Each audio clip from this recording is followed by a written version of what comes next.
Hey guys, we're just going to be analyzing my lap at Road America in the Valkyrie. So coming to turn one, obviously having a good entry to the first corner is good. Go on brake around 350 mark. If you can take in fourth gear, that's good. You can use the curb to exit, not too wide though. And the next corner coming up is follows a long straight. There's a long straight after it, so you want to have a really good exit on here, early on power, and here just keep the car straight. Next corner coming up is a hard braking zone. If you can brake around just past the 300, depends on your speed, maybe 280, it's fine. I kind of had some understeer, I think taking some curb on entry here.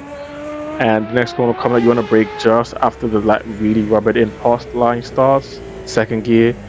Be really careful of the throttle here because I think the corner's a bit off camber. And here opening up the corner again, use the curb not fully off throttle and as soon on power as you can. And here you want to brake around 250 mark.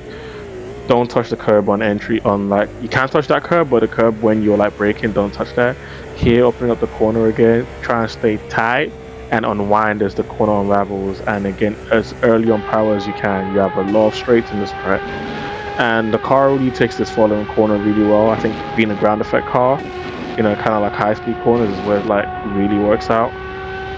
And coming up to this next corner, another hard braking zone. So brake around 400 mark, I kind of let off the brakes a bit too early. This curb is dangerous, so be wary. Next corner coming up, you want to be a tight on entry. You can wash out on power, and that's fine because you won't invalidate here again. Open up the corner.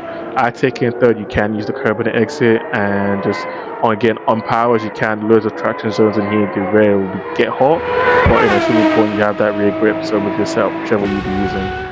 And that was a 152. I think I was second on the leaderboard by 100th. Made a few mistakes. I think if I just cleaned that up, I think I would just have first easy. So yeah.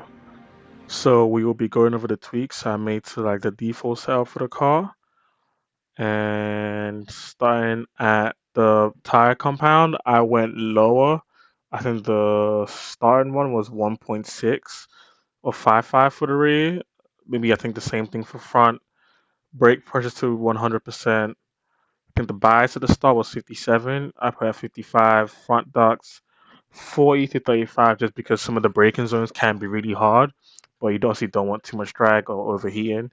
And to be honest, this is about 26 degrees for the time trial. So I did test this using medium on like a test day, using the medium tires on a medium rubber track.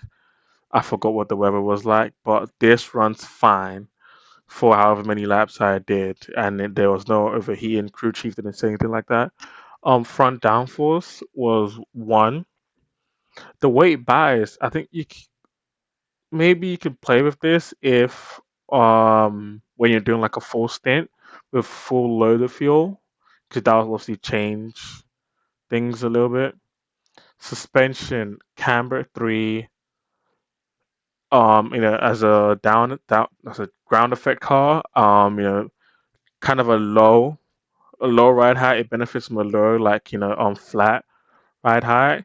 I think you could bump this bump stop when you do have like if you're carrying full fuel or something to like maybe even 30 millimeters. But in general, this is what the steering lock will also probably be more like driver specific. If you want to steer more or steer less, it's kind of up to you. Um, yeah. What else? The drivetrain. This one's kind of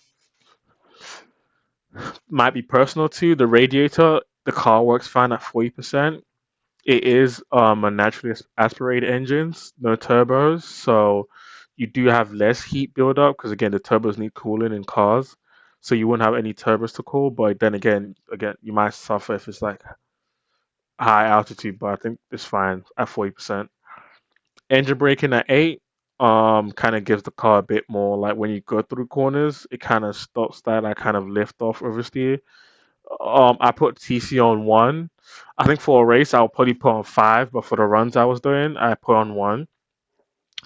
Now the preload at 90 is I didn't change it. The default is 90, but I think the most important ones are the ramp angles. Also the I made it. Pardon me. Sorry. I made a guide in terms of understanding setups in Automobilista 2. I will link it in the description below. Try and check that out if you can. But my coast ramp is 75, my power ramp is 45, so I have a bit more rotation when I'm off throttle. And when I go on, I still have some rotation, but they're kind of just a little bit more of like, a little bit more lock in the rear. And you can, it's again, it's different, it's kind of driver preference, depends how you like to enter the corners. I kind of, how good you are trailbraking, I guess. That was my factor in. But yeah, in general, that's the main gist. I'll just go through all of them once again. If you want to like pause the video and look through it. Also, let me know in the comments below if there are any kind of like tracks you would like me to do like a guide of or something. So yeah, thanks for watching and see you guys in the next video.